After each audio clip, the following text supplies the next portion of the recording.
right, ladies and gentlemen, welcome back to the Ranger Podcast. This is episode 12, and on today's podcast, we have a special guest, Nick, also known as Blue Jean Operator on Instagram and YouTube. And I'm excited to have Nick on today.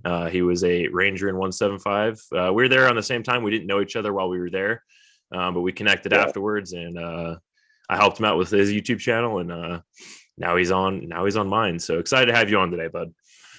Yeah, I'm glad to be here.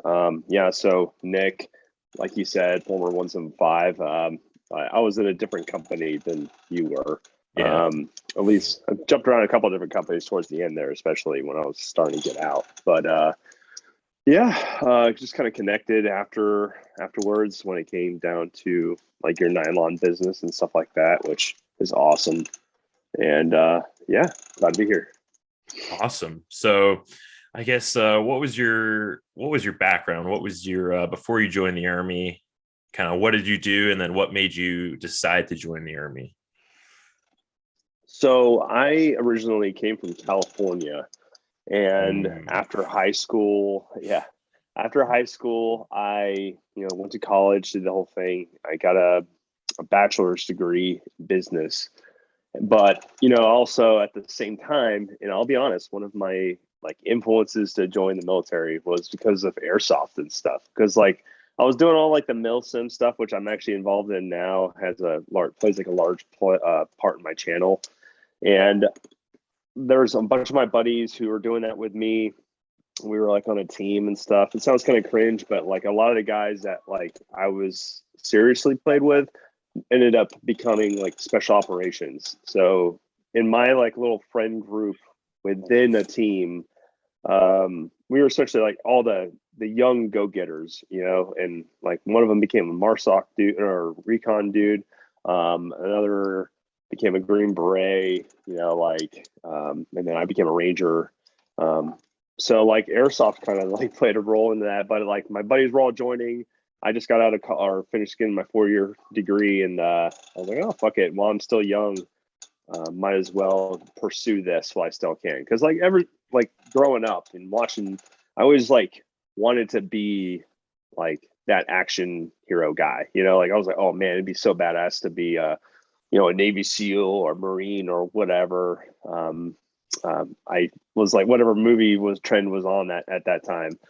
But afterwards, I actually joined with a 18 X-ray contract initially. Oh, really? Okay. I didn't know that. Yeah. So my buddy, the buddy I joined up with, or I joined shortly after him, he did an 18 X-ray contract. He went off to become a Green Beret.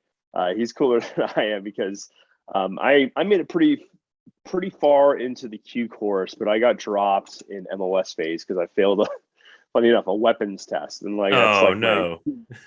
Yeah. But is that before? Sorry, I don't want to interrupt. Is that before or after SUT? That's after SUT. So okay, so you made it through SUT. Okay, that's cool. Yeah. SUT is a kick in the nuts. At least the key course changes all the time. I heard that they shortened SUT to a 3-week course, but then I talked to a Green Beret recently who told me that they it's kind of back to the old style Q course, because back in the day, I'm not that old. In 2014, which is when I joined, it was you went to as an 18 X-ray, you went to a pre-selection course.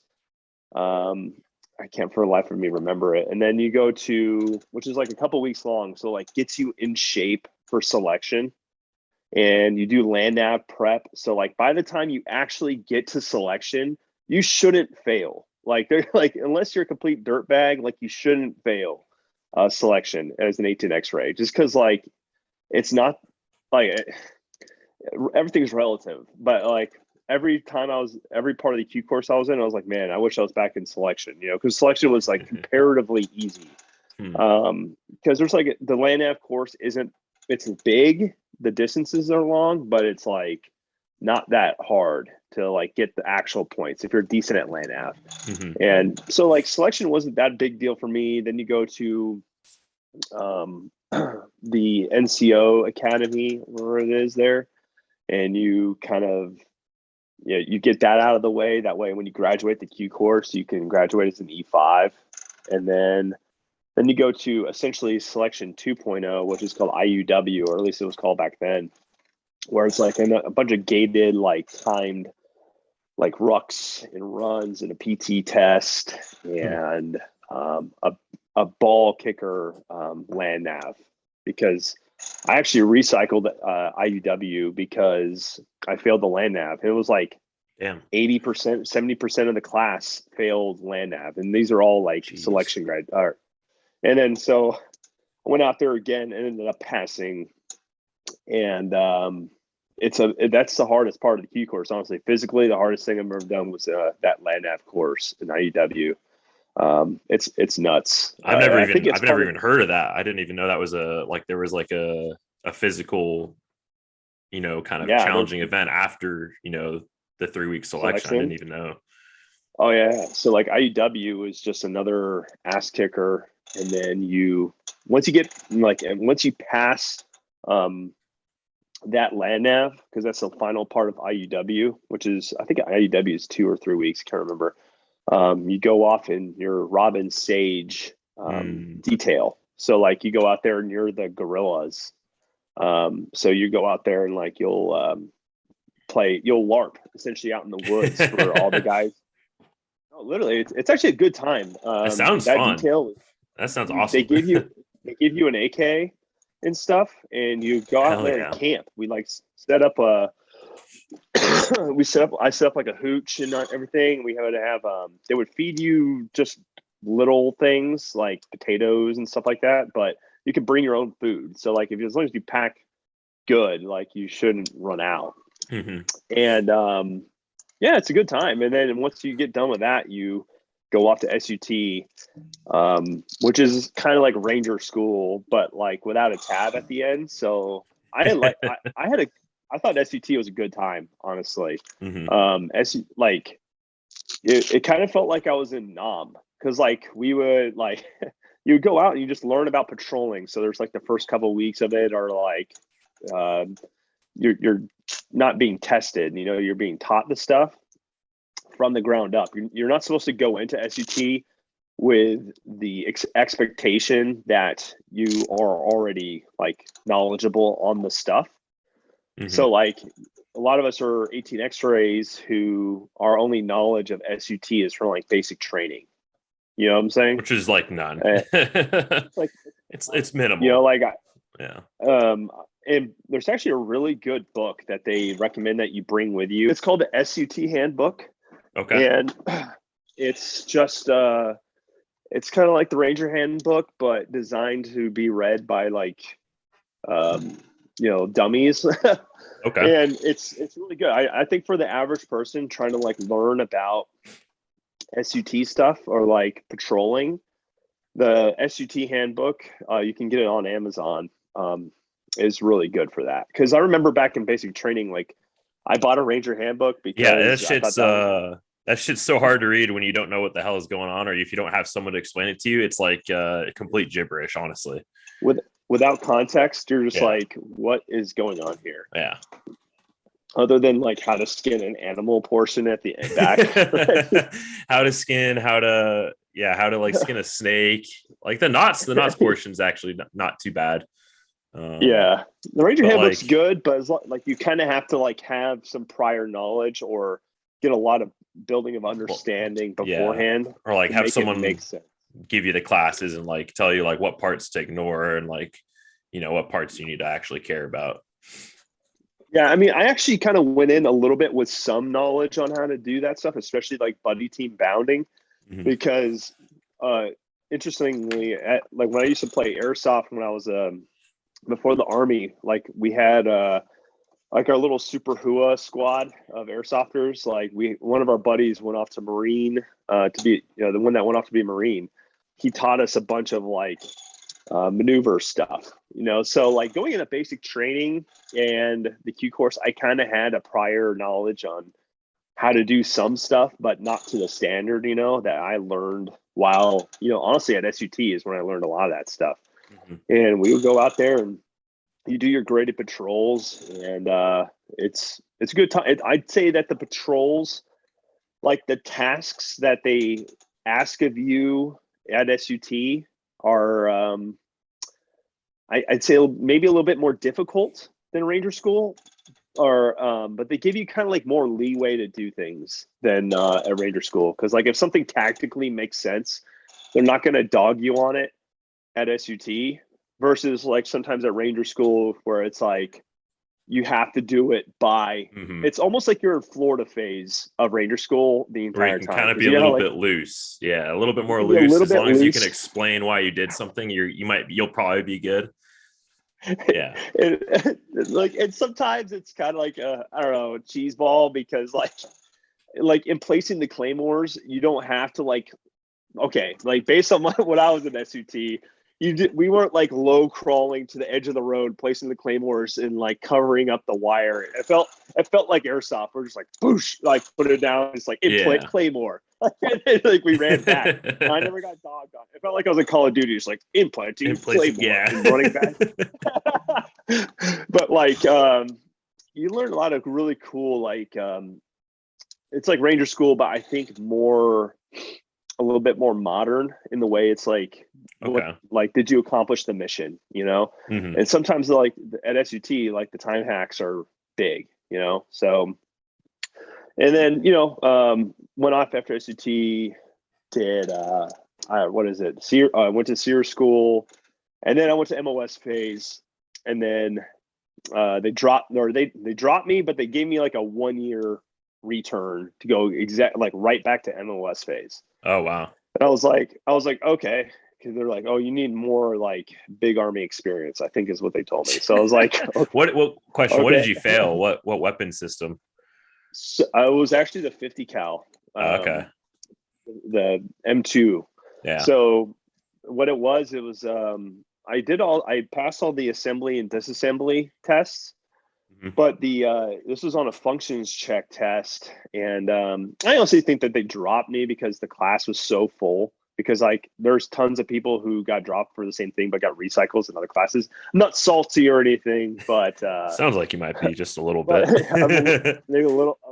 Nah, it's I'm actually kind of glad the way where I ended up going. But they gave me a 1-year return, and I was like, okay, cool. I'll just go to 82nd, spend some time there, and then come back to the Q course in a year. Because like at that time, I had a wife and a new kid as well. Because I met my wife when I was in the Q course. And, one thing led to the other, and then we had a child, and she was at she was living off post with me, and I was like, okay. And she's also from North Carolina, where I ended up back. So I was like, okay, I'll just stay at the 82nd. It's not a huge deal. And then they're like, oh no, all the 82nd slots are like filled up or whatever. So they're sending everybody to Alaska. I was like, fuck that. No. So I dropped the Ranger packet, right? Like at that moment, and went off to RASP. I spent like ungodly amount of time in like RASP hold, whatever it was, pre-RASP. Pre-RASP? Yeah, like in the RASP compound, or because there's like there's like the airborne one that they used to. I don't know if you did that one, but they had like an airborne hold, and then there's like so you were just an actual pre-RASP then in the compound. I was actually pre-RASP. Okay. Yeah. So like I showed up and fell in with the pre-RASP guys, which was Lord. Just like it was kind of like humbling to me too, because I was like, I felt like I just did so much in the Army, like training, and then getting back to like square one. It was like a fucking reset, because like, and that I really struggled at, especially like when I like actually dealing with my RASP class, like cohorts, because like at that point I've already been through so many selections. I'm just like, this is like not that guys. This guy's like, but honestly, I was like, this is not that bad, like, and then like it was such a different mindset, because like I remember standing there the first day before we did that like kind of death run that they take you to the stadium and back. Oh yeah, the doughboy run. Doughboy run, yeah. So we're standing there in the rocks, and this guy's like, hey man, I'm thinking about quitting. And I thought he was joking, and I was like, yeah, you should, dude. I was like, whoa. Oh no. I didn't know I thought you were just joking. I thought you were joking, bro. Come on. That's funny. Rasp. I thought Rasp, honestly, like I look back at Rasp and I was like, man, that was a good time. Dude, like the honestly, first few weeks, yeah. Because like we had the weekend. I mean, what I went through, it was like we had the. When did you go through RASP? What year? 2015, I believe, is when I went through. Like late 2015 or 2016. Yeah, no, I graduated in June or July. I think it was 2015 or 2016. It was 2016 at that point. Okay. Yeah. So I was about to say, because I'm pretty sure you showed up to battalion like after me, but it didn't sound like it was much after me. Yeah, it was excuse me. I'm still getting over that sickness, but RASP was for me, like it wasn't that bad. It was like you had the weekends off and we would go out to the movies and dude, that little movie theater on Post. I saw so many movies. We would go off post. You go to the off post ones? Like, yeah, and then like just eat and gorge ourselves, and then hopefully you didn't get smoked. And then the other classes, I've heard that they got their weekends taken away and they couldn't have, like, because at RASP comparatively, like you could bring, like when I was there, I was like, okay, I got my dip, I got everything I need, like I'm not gonna. You guys were allowed to have dip. Okay. Yeah, but not in the field. We couldn't bring dip to the field. But people still did, like smoking that shit out. But people would do anything for dip, man. They'll like at Ranger School, especially. I knew a guy who dipped all through Ranger School. I was like, how? It might be the same guy. He's just a permanent. That's where he's actually a ghost of Ranger School. Like we actually just saw a ghost. That's how I imagine like what you become when you're like that guy who's just those like there for 6 months, like I was. Oh yeah, like dude, straight up. Like but there's also horror stories that dude's like, yeah, he's been here for a year. No, there was a private in my squad who was in Ranger School and I showed up, and he showed up like 4 months after I got there, and he was there for 10 months and didn't even get his tab. Oh my god. Yeah. Like. Yeah. That's a tough thing. Like, I think he watches the channel too. So to shout out to the homie. You know who you are. I recycled Florida too. Yeah. Florida, that was a Ranger School. Like Ranger School to me seemed, especially in Darby, kind of felt like luck. Like Darby's definitely luck, dude. I got a no-go one time because a dude in my squad like ND'd his saw. And it was like a hit against my patrol. I was like, well, fuck. Like we patrolled all the way to the ambush point. Fine. It was like perfect. And then he ND'd his saw. And then I was like, it's like pitch black. I'm like, okay, like I got a no-go. And I was like, hopefully that doesn't happen again so I can, get my tab and not like get RFS'd and all this shit, Yep. It's so like that was probably the most stressed out I've ever been in my life, was during that time when I was going through Ranger School. Yeah. It was just for like a piece of cloth, but real ones know. To bring it back to RASP real quick, just because we're talking about RASP experiences for the dudes that are listening who are like, because I've had dudes comment and be like, hey, like I'm in pre-RASP right now, like your videos are helping. I'm like, oh fuck, first sergeant's gonna find out and be like, what the fuck. But the RASP experience changes very often. It changes like by the month, by the class, honestly. Like one class you could have weekends, and then the next class is, oh, you don't get weekends. So don't take what we say here as truth, because it changes so frequently, and I don't know what's going on in RASP right now. So I don't know if you guys get your phones, because we had our phones the whole time and we were allowed to use them once we were off. And then I know that some classes later on, like they took them for the first part 1 of RASP, and then they got them, for phase 2 rather. So I'll say this. Go if for that it. Is a concern, if that is a concern of yours, you shouldn't even go fucking through. Like, I'm telling you, like, if you're concerned whether or not, like, you're like Evan, my buddy Evan says this all the time. Like, people ask that shit.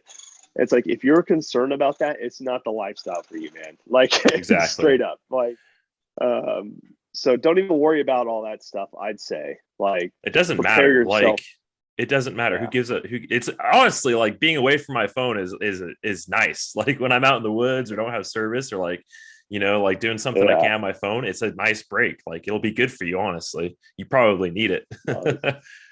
Honestly, like, the best thing I can say is just prepare yourself physically. Mhm. Like, I'd be rucking. I'd be the PT test, especially. Like, I don't know. I'm not sure what they grade on these days at RASP. I Back think when it's I was still a like 59, 69 or 57, 69. And then the 5 mile and 6 pull-ups, I want to say is still the standard, but give or yeah. take a few So as numbers. long as that's the standard, still, like, train those things. Like, train those things.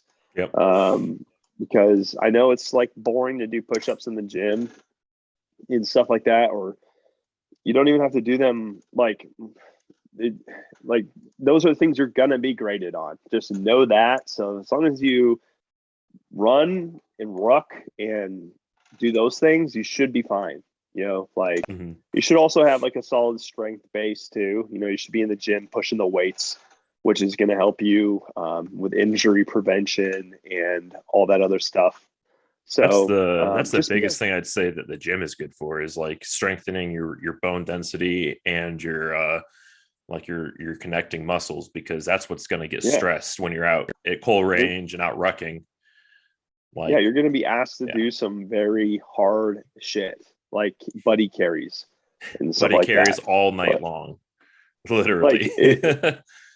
and that's kind of that's crazy, man. Is like, if you know exactly what I'm talking about, but there's also people in the Army who's like, they can't fathom like throwing your buddy like on your back, like on top of your rucksack, like, um Yeah. because like we did it in SUT and then in Ranger school, you start taking the RI, start killing off your buddies, like You got he's to carry dead. him. Yeah. And you got to Okay, carry, yeah, and they're like like, one person takes his ruck and the other person takes the dude, and you still got your yeah, ruck I on. hurl his body over your ruck, yeah, and just take off running. Like, that is, but people are like, no, we have to buddy carry him. I was like, why? He's dead. Just throw him over. But it's like, Yeah. it's that mindset of like doing that type of hard shit that kind of separate. Like, that's what I think is great about like special operations community. And I guess like what I'm kind of getting at is like when people, like when you get out of the military, you're like, oh, like you got your Ranger tab, so like nobody cares like afterwards. It's like, yeah, but it matters to me because I actually did it and learned about myself doing Mm-hmm. it. Like, I think like the best thing you get out of going to like being an infantryman and going through all this hard shit is like you'll learn the most about yourself about in those moments, like what you're actually capable of. Because like, versus like, oh, I can I'm a better prepared to be an accountant when I'm out because I did some Because poke it is job human. Yeah. XYZ. Like, I didn't want to come out of the military. Like, I guess different people's different goals, right? I Yeah. didn't want to come out of the military with better prepared to sit in the office and fucking Yeah. talking about. Like, Yeah. I Like, wanted to be. it's the military. You think military, you think Call of Duty, freaking nods, shooting people. Like Yeah, that's what I joined the military for, or at least that's what you did too. yeah, yeah, and like I didn't really I didn't really have a plan. Like, I got a business degree, and I also got, like, when I was in, I got an MBA as well, because Oh like wow, nice. when I got so like when I got we'll get into it, like when I got hurt or when I got wounded at the end of my career, which led to my med board. I took that time sitting in the arms room, uh, doing my working on my MBA. I was actually working on it off and on when I was on the line. I took Mm-hmm. a break from it when I went to Ranger school and then continued on with it and chiseled away at it. I ended up graduating with an MBA Nice, before I dude. got out. But like, I didn't really have a plan when I was getting out because I didn't know what I wanted to be when I grow up, and I still don't know. Like, Relatable, man. Damn. but yeah, so I tried the office thing afterwards, and I couldn't stand it. So like that's kind of what led me to doing what I do now. I essentially do the same thing I did when I was in the Army. Like whenever I go out to those Milsom West events and do the cadre work for them, it feels like I'm at Ranger School again. Like it's kind of like I'm an RI, but I can still shoot people. Because that sounds fun. Yeah. So I need to get out there. I need to come out to an event and at least try it out. If not, try and be cadre with you and that third bat guy who doesn't like to show his face on Instagram. I don't know his name. Mystery Boys. Sean. Yeah, is it Sean? Okay. No, yeah, he's actually starting to show his face more. Oh, is he? Okay. Yeah. So I work with him the most. So I see all the time when you guys are together. We're like the mad duo. So he was over 375. Right. Dude, was he a fister or was he line? He was a fister. He was a fister? Yeah. Okay. Yeah. He loved, like, we both love that job. Milson West is like, you essentially go out there and these people love it. Like you can go out there and teach them SUT stuff. Especially at the AOs that kind of make more sense doing that. Like this one I got coming up this next weekend, which thank God I got sick last weekend because I didn't want to go into this sick, but oh man, it's going to be at Guardians. Did you ever go to Guardian Center? Dude, I never got the chance to go to Guardian Center. ACO, like whenever we went, like it was either not my platoon going or we were deployed because I never got to go. I've been there. This will be my 4th time there. And the first time I went there was in the military, but like the other 3 times, this being my 3rd, will be through airsoft. So it's gonna be nuts, dude. And that's kind of like where airsoft becomes less like realistic for me because like I like going out there in the woods and patrolling and doing like squad maneuvers and like platoon bounding. Excuse me. But this, like, sometimes it's just like running into a building and dying, because like that's what CQ. I mean, that's what it'd be, yeah. It's hard to recreate the effects that you'd actually have in urban combat with, weapon systems like, javelins or AT4s in airsoft. So yeah, well, we get closer with the pyros, like so they actually have certain launchable grenades that explode. It's like a firecracker, honestly. Oh, that's sick. Yeah, so they're called tag-in shells, and these guys have like actual grenade launchers, like 320s and styled like that. You launch these shells that launch, and then they'll explode either midair or on impact. And it's actually really cool. Like airsoft has changed a lot since I first started playing. But we also have grenades, so like you just pull the pin on it and you throw it, and it explodes. Essentially, has like a firecracker inside a shell that has like BBs or whatever in it. And essentially, if you throw one of those in a room, like everyone in the room's dead. There's like a kill radius. Okay. So like you can get kind of closer to that with pyro, but at the same time, it's like airsoft has its like limits when it comes to like realism and like, but it's still gonna be a lot of fun. It should be a good time. But yeah, I don't know. We got onto airsoft again, but sorry. Oh man.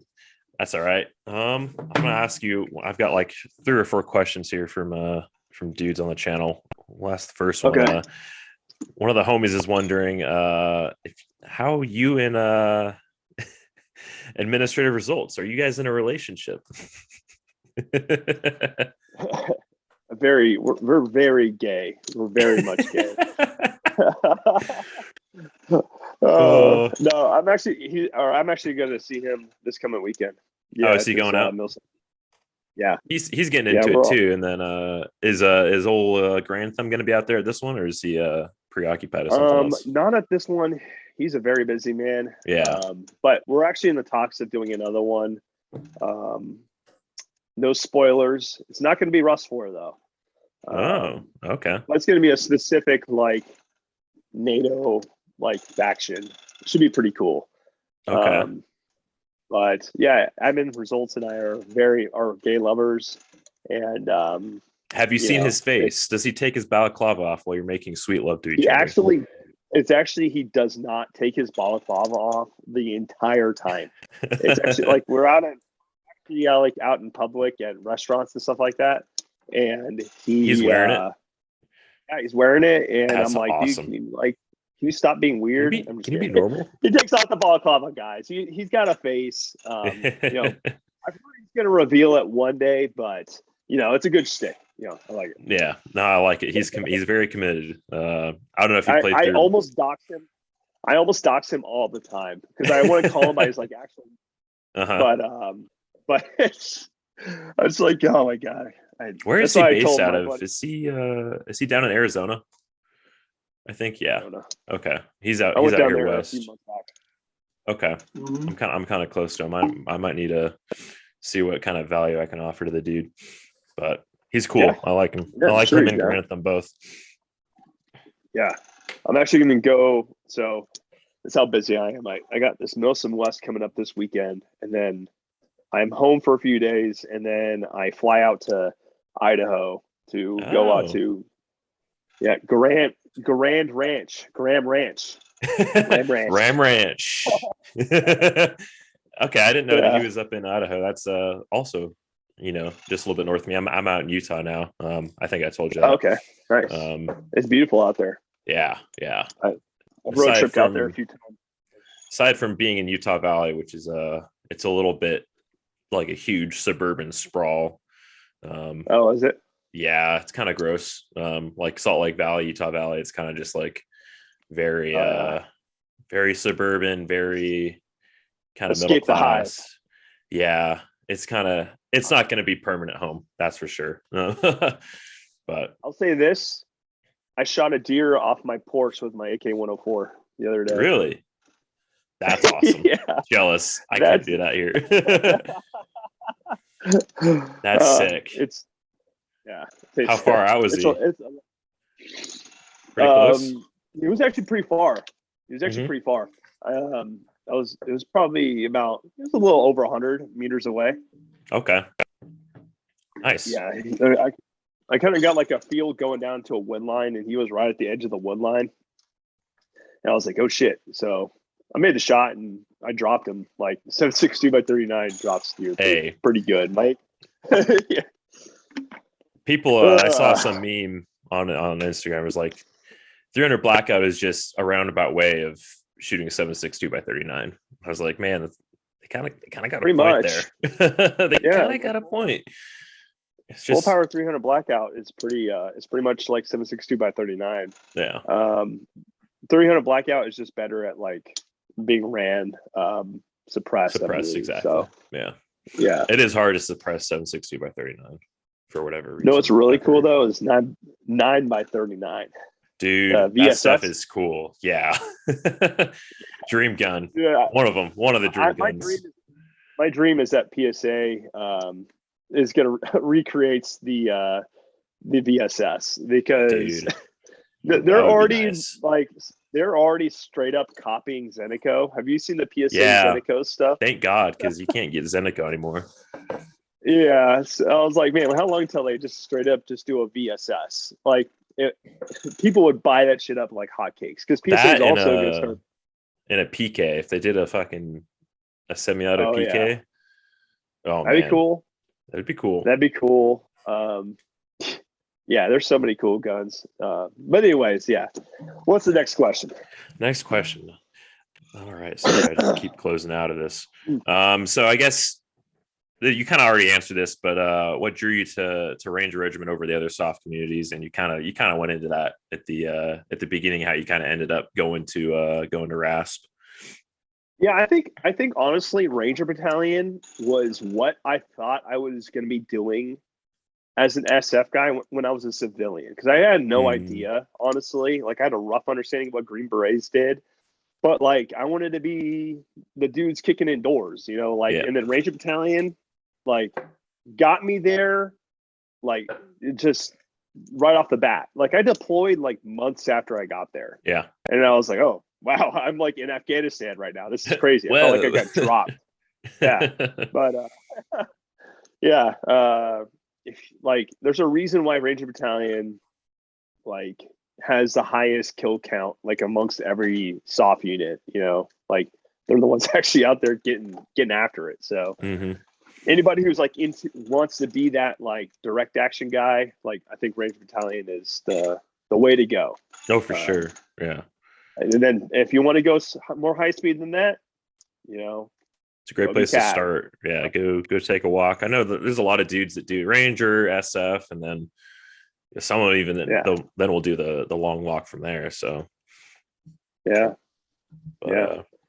so this next one's probably pretty good because you're heavily into the firearms. So this guy is asking, when it comes to training, what would be the best progression for firearms training?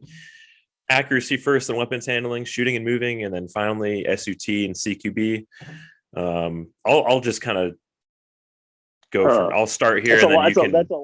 That's a lot. Yeah. So like you want to have a solid marksmanship fundamentals before you do anything like CQB or shooting and moving. Like you want to be able to hit stuff out to at least 300 meters, if not further, 300 or 400 meters, consistently from the prone position. Get up to kneeling as well, before you safely master the basics. Master the basics before you try the next step. Because if you're shooting and moving with your buddies, but you're a complete unsafe asshole with your gun, it can't shoot. You're a danger to everyone else around you. So like you're saying, like just master the basic stuff. And if you feel like you got to push it yourself, I wouldn't say there's like a standard, being able to hit out for 300 meters is good. But it's a baseline, but it's like for everyone that's not necessarily the what they need to be doing. Yeah. I would say. And if you're doing with another person, you need to make sure that person is also safe and good to be around. But like when it comes to SUT, you can do stuff out in the woods with your buddies, but honestly, like come out to Milsom West with me. I'll teach you that stuff and honestly apply it the same way. Like whenever I get into contact out there, usually in the woods, it feels like I'm hitting Op 4 at Ranger School. So, but the Op 4 actually shoot back at you at these. They shoot back and they'll actually maneuver. Yeah. Yeah. And honestly, you could train a lot of good firearm safety with your airsoft guns, because the safety on it and everything else is generally the same. Like the manual of arms, other than like normally like loading the thing, you have to put a magazine in it, but you usually don't, like, unless the gun's really fancy, like you don't have to like cock it or anything like that. So as far as like shooting around your buddies, like airsoft is decent. Like I always see people kind of take airsoft not seriously. They're like flagging their buddies like on purpose, like pointing them at their. I'm like, guys, stop. I know it's an airsoft gun, but at the same time, like, just stop. You're gonna get more out of it if you treat it. The more realistic you treat it, the more you're gonna get out of it. Is what it sounds like. Exactly. Yeah. So like, it's that the question was kind of loaded a little bit, but you need to be doing accuracy and firearms handling simultaneously, my man. Like, it's something that you got to be doing all at once. But you don't need to worry about the CQB stuff until you're proficient at, like, the basics and hitting your target and being safe with your firearm. It's a very much a crawl, walk, run, because you don't step foot into a shoot house until you've kind of proven yourself to be at a certain level, and there's a reason why, like, even like teams have been together for a long time. Like whenever they do like live fire inside of a house, what is it? It's a dry, blank, UTM, and then live. Yeah, I mean, it depends. Sometimes UTM and blank are interchanged, but usually before you go to a shoot house, like you'll do glass houses like the week prior. Like you'll do glass houses, you'll go out to Bradley Cross and you'll do, finger guns or rubber ducks or, just empty guns and run through it there. And then you'll go out to the live fire and you'll do blank or UTM iteration. And then you'll do a live iteration. And you'll do like a single room and then single room live. And then they'll do multi-room blank, multi-room live. And before even that, you'll do a CQM qual, which I've run through on my channel before, to prove that you can hit in a small area while on the move, and under a time constraint. So before you even step foot in the shoot house, you're tested to make sure that you're going to be at least able to be safe. You'll probably be shit still, but you're going to be safe. You're not going to shoot your team leader in the back, which is yeah. Safety manipulation, all that stuff. And it's a shoot house. Inevitably, you're going to flag someone, but not generally concerned about that because I know everybody else around me is a competent human being with a gun. So not that you're going in there just willy-nilly flagging people, but like if someone like will cross in front of you quickly and there's a split second where your gun's on them. It's gonna happen, but it's like we're like, ooh, well, it just happens. It's CQB. But so let's hear a private story from you. What was your private experience like coming in, having already been through a decent amount of training before you even showed up to Ranger Battalion? You came in as an E4, right? Because you had your college degree, so you weren't like technically private, but you were still new to regiment. Yeah. What was that like? It was it was humbling for sure. Being smoked by dudes who are like 6 years younger than me, but at that point. But excuse me, let me get some water. Sorry, my hit. Yeah, you're good. Anyway, so I remember my first time in the shoot house. So I'm brand new to regiment, so I am scared of everything. And my main goal is like, do not get RFS by doing something stupid in that shoot house. And I managed to do everything fine and not get RFS, but like afterwards we had a spendex of like the 9-bangers and everything else, like the unused pyro, and so they put all the privates in the room and then banged us out. They just like the team leaders and tabs were just hurling fucking 9-bangers and everything else into the room with us, and like blew my buddy's like the front of his Solomon's off. Oh no! Like the front of his. Yeah. I was like, I came out of that room just like, I was like, I am slime. I am the nobody. That's semi-common. It sounded like they maybe took it a little too far, the fact that they blew your buddy's boot apart, but that's pretty common and it's honestly done to make it so you're not scared of these munitions, because it's like, hey, like if you can eat it, you're going to be able to eat it and still be able to function. So that's actually pretty common that they'll take the new privates and make them eat a 1-banger, 9-banger, just to make you by comfortable. The end of that, you're like those things bounce back into the stack all the time. So I remember like going into a room in the stack and then like the 9-bangers going off by my feet, and I'm like stepping over it as I'm going into a room, and I'm like, I'm immune to it now. Yeah, or like you'll chase a 9-banger into a room sometimes too. So you chase those things in as long as you know what's coming, like it doesn't startle you, which is what they're meant to do. It's meant for dudes who are like in the dark or like who aren't expecting it without ear pro on, and that's who it's designed to incapacitate. If you got your Peltors on and your eye pro on, like it's really not that big of a deal. Yeah, that's why especially at this next place I'm going to, because these civilian legal grenades that we use at these events are pretty much like on par with an actual banger. Okay. Yeah. Is it the IWA or is it the IWA ones? Tag also, like those tag grenades are loud, like very loud, and they send shrapnel out. The cheaper like P grenades like are not as loud, but like those civilian legal ones are pretty loud. And I always wear Peltors, and I wear a helmet and everything, dude. It's brutal in the CQB, like when pyro's allowed. But like I'm just immune to it though. Like it startles a lot of people because it's an explosion, but once you've had that stuff like go between your legs, like many times, like they try to use bangers on us when we're OPT4 in Ranger Battalion. And we're all privates or whoever else. Like we're immune to this. Like this doesn't work. I was born with the bangers. But that's my private story. I always remember that. That's a good one. Yeah.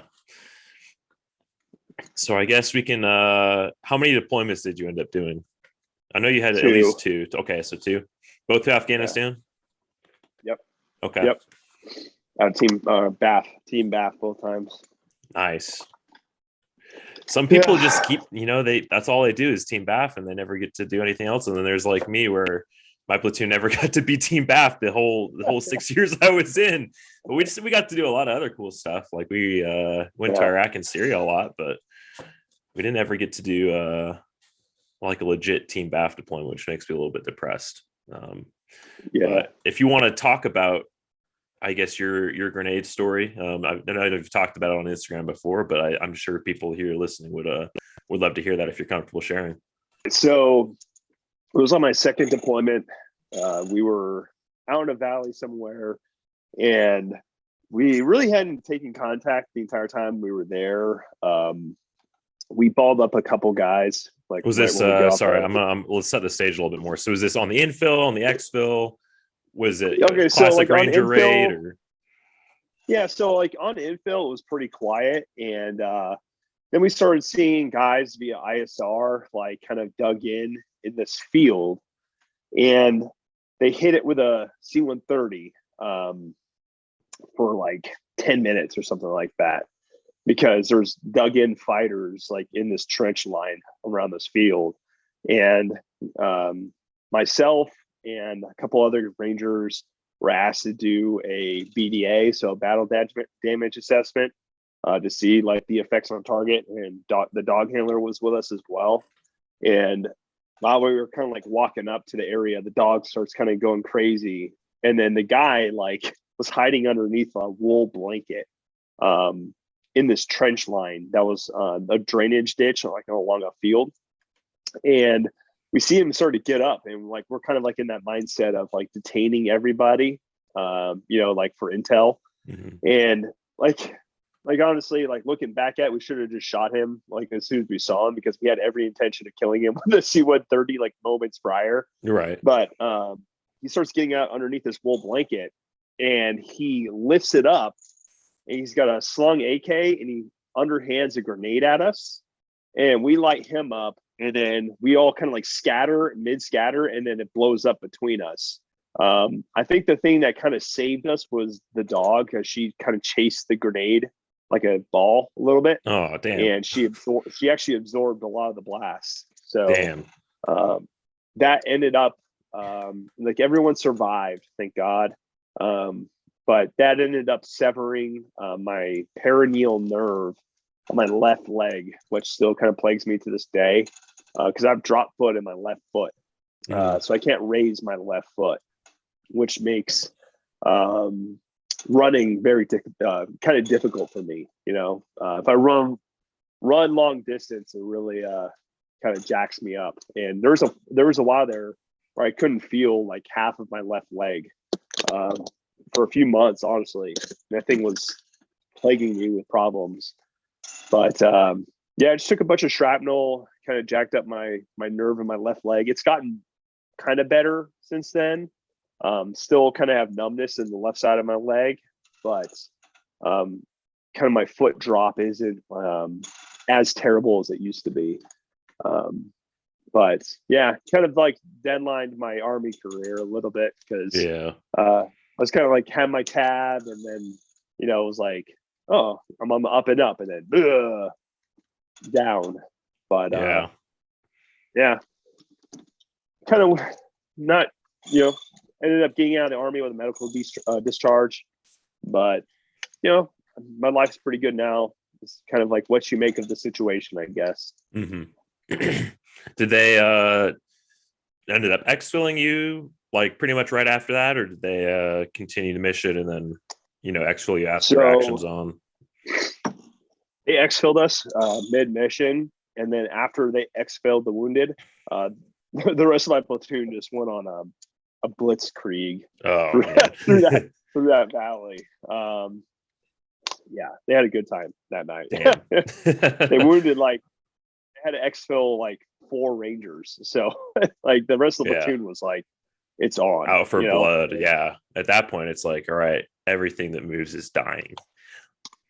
Yep. That's kind of the nice thing about, well, not nice thing, but that's like typical Ranger. Like if a Ranger gets hurt on target, everyone's dying. At least that's how it used to be. It's like, all right, exactly. We're not going to intentionally, murder innocents. Like that doesn't happen. But like if we're cleared hot on a compound, guess what? We're grenading every room. We're shooting everyone that comes out. Like it's basically gloves are off, and the jock kind of like steps back, and they're like, okay, like because they're your boys too. Like people don't realize, like specifically Team Baff, and I'm not going to get into too much detail here, but it's like it's your senior commanding officers in your battalion that are running these missions from the jock. With the assists of a bunch of ISR drones and whatnot, and a few other intel kind of dudes, but like the ones that are calling the shots is like your BC. So it's like the BC and the sergeant major, and they're like, those are my boys. Like it's like, all right, like I'm going to be a little bit more lenient with the ROE for the rest of this mission. Yeah. Like I'm going to clear them hot on more things. Yeah, so let's go. That's exactly what happened. It was man, I wish I could have watched the actual feed. I was watching I was watching because I was on the missions. Like that was kind of like a weird time, like when I was kind of sidelined before I got sent home because of my injuries.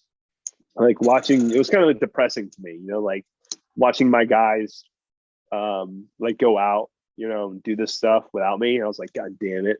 And this stupid guy in the ditch like just took it all from me, But he's like, I'm about to ruin this man's entire career.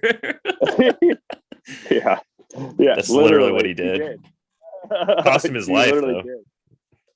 Was it worth it, man? Probably not. He is primordial ooze in Afghanistan currently. But so you were, I think you were a saw gunner during that, right? Yep. Okay. Yep. Best job ever. Saw gunner is a fun job as long as you got a good saw. Some of the ones that can be a little finicky.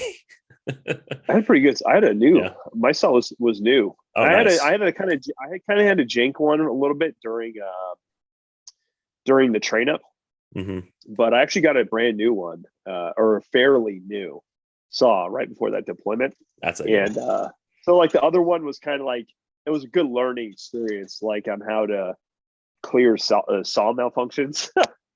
Yeah, like standard kit on a saw gunner's plate carrier is a flathead screwdriver with the that little retainer cord that you can get from Home Depot that like zips keys back, like clipped onto your plate carrier. So like you get a stuck casing, whip that thing out and take it out and just shove it back into your ABS and yeah. Good to go. the I don't know if you probably watched it, the Grantham video that he did recently with like semi-auto saws and like belt feds. Yeah. That homie on there was definitely a Ranger. I was like, I don't know who you are, but you're definitely a Ranger because you've got a. That guy looks like a 275 Ranger, doesn't he? he was a little thick, but I saw the KIA bracelet and he did. So I guess there's magnetic screwdrivers that have like magnetic tips, which is like, damn, that's pretty smart for like the links. It's like, damn, like, why did I never hear about that? Did you talk about the screwdriver in the video? Yeah. He had the same setup with the North American Rescue, like the retainer.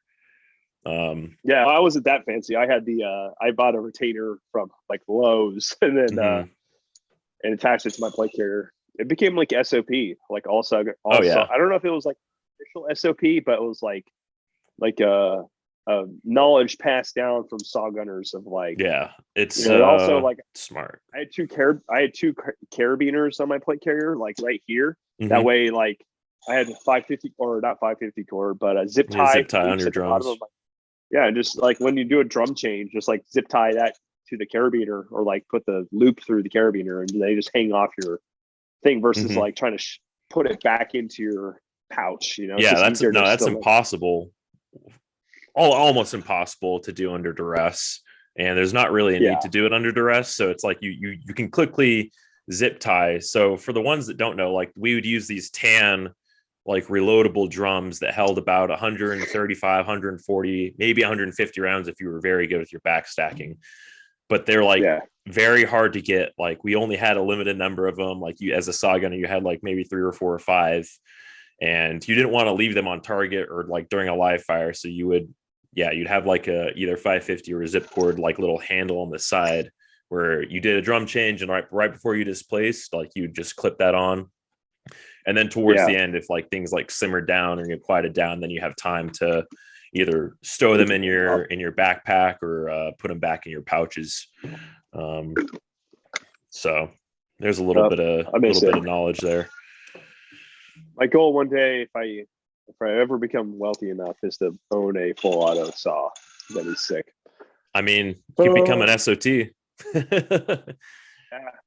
Yeah, it's tempting. Like I want to build out my old saw gunner loadout. That'd be sick, dude. That'd be awesome. Yeah, I want to get a fight light. Something about semi-auto saws, kind of just like, ugh. Yeah, you know, it's a little bit disappointed to have a belt fed that's semi-auto. Although the fight light uppers that I've seen with like a solid trigger, one of those force reset rare breed or whatever they are. Yeah, the ones that the ATF's going after. That's almost the same thing. If the ATF doesn't want it, have it. Yeah, exactly. I have an SOT buddy actually here that's working on getting his saw. I don't know exactly what the status is on it, but it's like once that gets up and running, it's like, all right, hey, like anyone in my friend group that wants to learn how to saw gun, I got you. I can teach you how to saw gun real good. Because it's a little bit of a niche knowledge. Like anyone can sit behind a belt fed at an indoor range with a dude that's telling you and loading it and doing it all for you. But it's completely different when that's like your primary weapon system, and like there's just little intricacies about the weapon system that you have to figure out on your own or have someone teach you. It takes going out onto a mountainside and fumble fucking with shit, a couple times, like, oh, I shouldn't have this pouch in this location, or I shouldn't be doing this. I should I should have this pouch here and have the link set up this way, so they don't like feed back into the drum, which is the worst thing ever. It's like when that leader, like the top round, like goes back, snakes back into the drum. You're like, oh yeah, it just jams it up. Yeah, like, and then like saw gunners would always like keep that little plastic clip at the end. Oh yeah, dude, like, I had a bag of those. Like you keep those, those things. Keep those things every single time. And if you like got your position from saw gunner was you're no longer saw gunner, you pass that over to the next saw gunner. Like all that kind of. Oh, this pouch is really good. Yeah, exactly. You're pass on pouches and pieces of equipment, because it's like, and you don't need it anymore at that point. Like once you're done being a saw gunner, you're not going to ever carry that weapon system again. So it's like, I'd rather have my collection. Yeah, the nutsack collection. It's like you don't need that. You don't need the pouches. You don't need the plastic clips. You don't really need the screwdriver unless you're going up to be in the weapons squad. But even then, like they've got their own stuff over there. So. Yeah. Oh, good times. Yeah. Getting all nostalgic now. I know. I want to saw real bad. Oh, I need to go rip a belt fed, dude. I miss it. Yeah. So closest thing I got now is what? Is airsoft. Yeah. I'm at that RPK. Looks like it rips, dude. It absolutely does. It's the best airsoft gun you could get because you can run a drum on it, which holds like 3,000 BBs, and like run that thing full auto exclusively, just hose people. Yeah, it's awesome. Oh man. Yeah, it's the best gun in airsoft. Like it's really overpowered. I'm not gonna lie, it's really overpowered. I feel like a god. I feel like you do a battery change before you'd have to do a mag change on that. Yeah, those batteries last pretty long. They do. Like, depends on how big of a battery you have. Like the RPK is really good at that because the dust cover on it is big enough to stow a large battery. I have some. This is getting real nerdy airsoft talk, but like, the battery is like, it's kind of like SOP, but like whenever I wake up the next morning, like I do all the fighting at night, the first night, which like Ranger Cadre at Milsom West, like they're always going to be out at night because we know that's when the battle is won, right? Mm-hmm.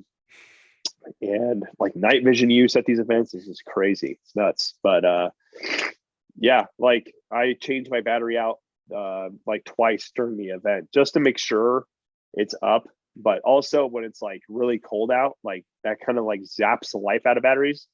So like they'll kind of come back when it gets warmer, but like it's all these like weird field issues that you kind of have to figure out at these places, which is, I don't know, it's just it's very similar to Ranger School in being in the field. Like if I was to look at myself like from like top down like years ago and I had no context of what I was doing now, I mean, oh, I'm still in the Army doing something. For some reason I'm in a Russian uniform, but like I don't know what I'm doing. Well, like it looks like I'm still in the military or some sort. Maybe I'm doing off war, but yeah, it's yeah, good time. I want to desperately want a full a saw. I would love a real life saw, but I'll also like a real life RPK, like a full auto. I think that'd be dope.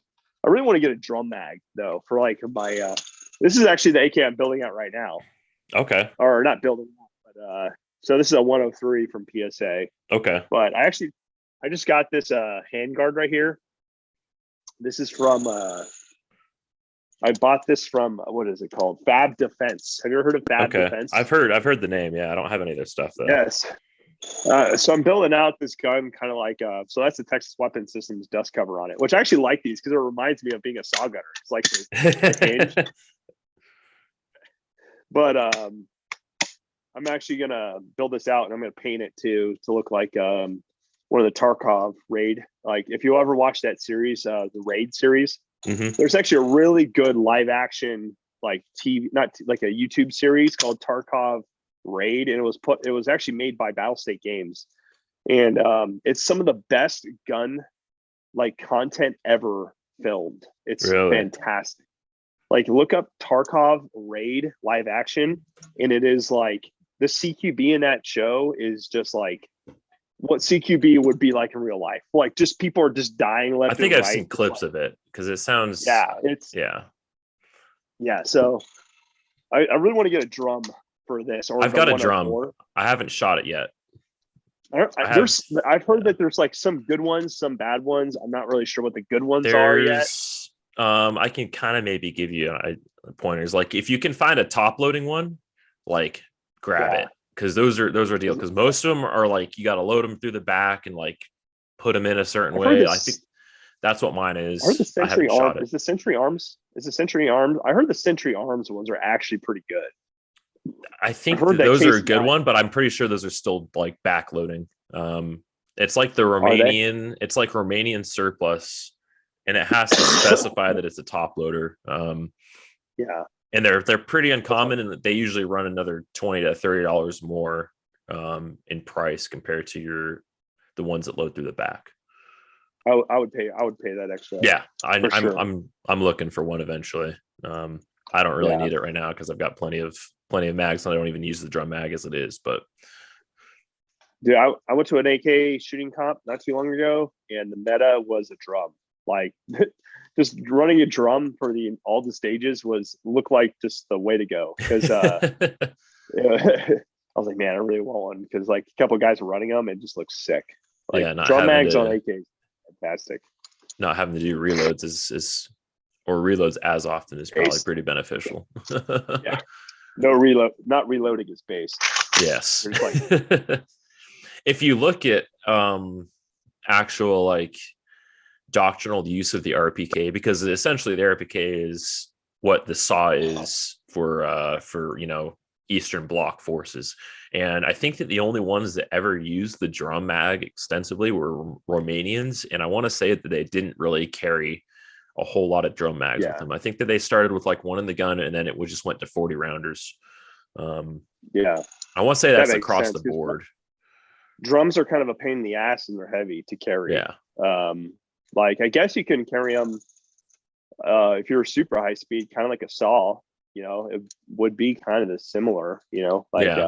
like I side know that pouches yeah. of some sort. Yeah. And that's kind of how I've done it at Milsim West. Because I have a large like GP pouch. I could throw that drum in there if I needed to. I've hardly ever had to go because I kind of run the same way. It's like sometimes I don't even wear any extra mags because the drum just carries so much. Like I could literally just wear a slick plate carrier, nothing else on it, and the drum and be fine, like in the helmet. And that would be armored and it would have saw. It's like the the asshole meta. But like if I was to carry, I know there's they came out with the RPK 16, which really didn't get like, I think a few like FSB teams tested them out, and it's kind of like an updated version of the RPK. It's the same size as like an AK, but they came out with a drum. It's 545, and it's like a really small. It's almost like an AK-12 but beefed up, and they didn't really end up adopting it that much, and they're just like, no, normal RPK is fine, and they just kind of, because honestly, they just primarily use PKMs because Right. PKMs It's so light. So light. I would almost rather carry a PKM than a saw. I'll be honest, because the gun is so light, and you're carrying this big ass round, and it's super reliable. And the only downside to a PKM is the non-disintegrating links. I mean, I think they have like 25 rounder like links to where it's like you could still like pick them up and reload them, but it's not like you're dragging around like the 100 round belt or like the 250 round belt. Yeah. That's a really cool gun. And like what I've seen is like they primarily just do rifles and then PKM, sometimes RPK, but like their kind of saw role is taken up by a guy with a PKM. I'd honestly rather have that too, because it's a heavier hitting round. Yeah. Yeah, we could go into this. We could go on. That's maybe another another podcast. We Russian could just talk straight Russian military doctrine and weapons and stuff. But we have been going for a bit over an hour now. So recently, where can people find you, my man? Blue Jean Operator on Instagram and on YouTube. So, and I'll link that down. Yeah, that's a good time if you want to esoteric knowledge on some Ranger stuff, some military stuff, some gun stuff, airsoft stuff, all that kind of stuff. No, yeah, definitely go check his channel out. He's got a lot of really good content out there. He's been doing this for like over about 3 years now, isn't it? Two, 3.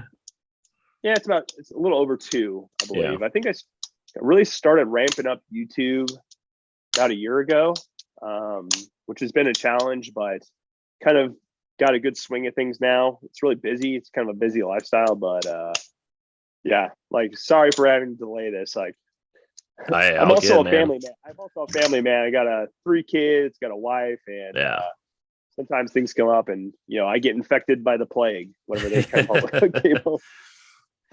It's all good. I'm flexible. This will I think, I'm gonna edit this up and get it out today. But any last bits of advice to, I guess, the young Ranger wannabes out there? If you could sum up your advice in a couple sentences. Don't fucking quit, guys. Like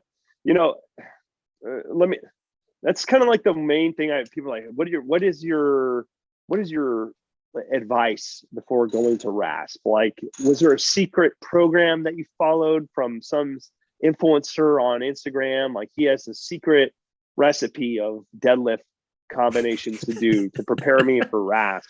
It's like, no, just be a fit human being. Like I said before, like focus on passing and excelling at the events that they're going to grade you on. And just don't quit, like, because you got essentially one chance to do this in your life as a young adult male, I'm assuming, that don't like throw that away for the easy comfort. Like I see guys who throw away their Ranger career for hot dogs at Coal Range. It blows my mind. and like it's like really that like you're gonna live with that for the rest of your life. So just don't quit, and if you want it, you'll get it. Don't worry about they're gonna have your cell phones and harass, you know. Don't let that be the deciding factor whether that makes you a ranger or not. So that's my advice. Beautifully said. Get after it. Be Absolutely. somebody. Yeah. You only realistically get one shot. You might think, oh, I'll go to another unit and come back. Like that's the odds of that happening is pretty slim. I've never really heard of that happening. If you get hurt, if you get hurt, that's different. Like come back, like just do it again, or do some like just never stop pushing yourself, and just get out there and be somebody. That's my motto. You know. Excellent. Well, thanks for coming on. That was a really in-depth discussion there. We kind of bounced all over the place, but it's good. So hopefully there's a lot of good little crumbs of knowledge spread out throughout this in between some bullshit. But thanks everyone for watching. Check out Nick's channel down below as well as his Instagram. Go give him a follow. And thank you, man. This was good. No problemo. Want to come on again? Definitely. All right. Have a good one. Peace.